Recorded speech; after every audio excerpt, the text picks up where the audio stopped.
नमस्ते दोस्तों, आप सबका मेरे इस चैनल पर स्वागत है।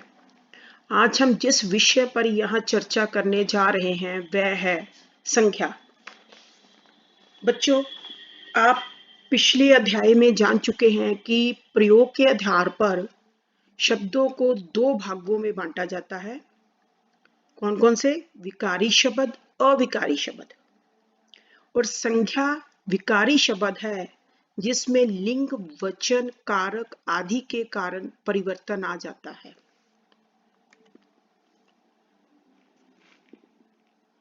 हम कह सकते हैं कि संख्या की परिभाषा किसी व्यक्ति, वस्तु, स्थान या प्राणी के नाम को संख्या कहते हैं। किसी प्राणी, स्थान, वस्तु या भाव के नाम को संख्या कहते हैं। उदाहरण के तौर पर पापा, माँ, पंखा, राम, गेंद, अमेरिका, कक्षा, शेर, चीता, भालू इत्यादि। दोस्तों, संख्या के मुख्य रूप से 3 भेद होते हैं, परंतु कुछ विद्वानों का मत है कि संख्या के 2 भेद और हैं, जैसे कि समुदायवाचक संख्या और द्रव्यवाचक संख्या। आज हम यहाँ इस वीडियो में व्यक्तिवाचक, जातिवाचक, भाववाचक, द्रव्यवाचक, समूहवाचक इन संख्याओं के बारे में जानेंगे। आइए सबसे पहले जानते हैं व्यक्तिवाचक संख्या। व्यक्तिवाचक संख्या जिन संख्या शब्दों में विशेष व्यक्ति, वस्तु, स्थान आदि के नाम का बोध होता है उसे व्यक्तिवाचक संख्या कहते हैं।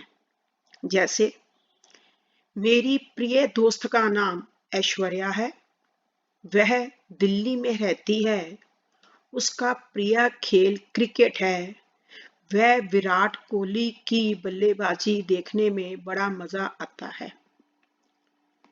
दोस्तों, उपयुक्त वाक्यों में ऐश्वर्या और विराट कोहली विशेष व्यक्ति, दिल्ली विशेष शहर और क्रिकेट विशेष खेल का नाम है, इसलिए ये व्यक्तिवाचक संज्ञा है। आइए जातिवाचक संख्या के बारे में जानें। जिन संख्या शब्दों से किसी वर्ग या जाति का बोध हो उसे जातिवाचक संख्या कहते हैं। जैसे विद्यालय में अध्यापिका ने बच्चों को बताया कि हमें अधिक से अधिक पौधे लगाने चाहिए। बच्चे अपने अपने घरों में पौधे लगाने में जुट गए और उनके माता पिता उनका मार्गदर्शन करने लगे। प्रिय दोस्तों, ऊपर दिए गए वाक्यों में विद्यालय, अध्यापक, बच्चे, पौधे, घर तथा माता पिता शब्द किसी विशेष व्यक्ति, जगह, चीज आदि का बोध नहीं करा रहे, बल्कि विद्यालय, घर, इमारत जाति का, अध्यापक, बच्चे, माता पिता व्यक्ति जाति का तथा पौधे वनस्पति की संपूर्ण जाति का बोध करा रहे हैं, इसलिए ये जातिवाचक संख्या है। आइए भाववाचक संख्या के बारे में जानें। जिन संख्या शब्दों से किसी के गुण, दशा और अवस्था का बोध होता है उन्हें भाववाचक संख्या कहते हैं।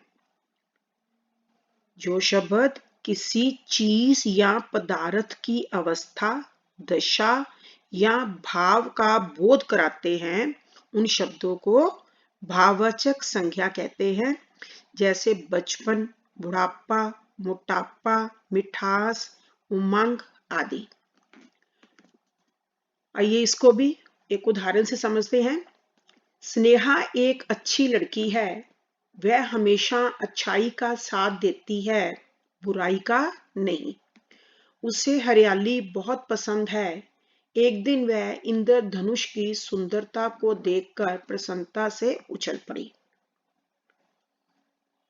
प्रिय दोस्तों, ऊपर दिए गए वाक्यों में अच्छाई, बुराई, हरियाली, सुंदरता और प्रसन्नता।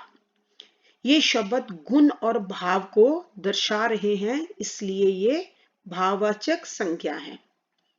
भाववाचक संज्ञाएं सामान्यतः महसूस की जाती हैं और अगणनीय होती हैं।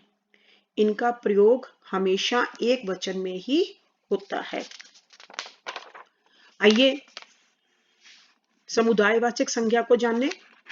समुदायवाचक इसे समूहवाचक संज्ञा भी कहते हैं।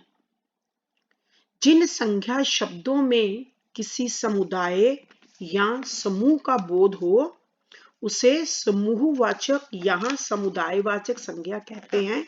जैसे सेना, झुंड, कक्षा, प्रतियोगिता आदि। द्रव्यवाचक संज्ञा किसी पदार्थ या द्रव्य का बोध कराने वाले शब्द द्रव्यवाचक संज्ञा कहलाते हैं।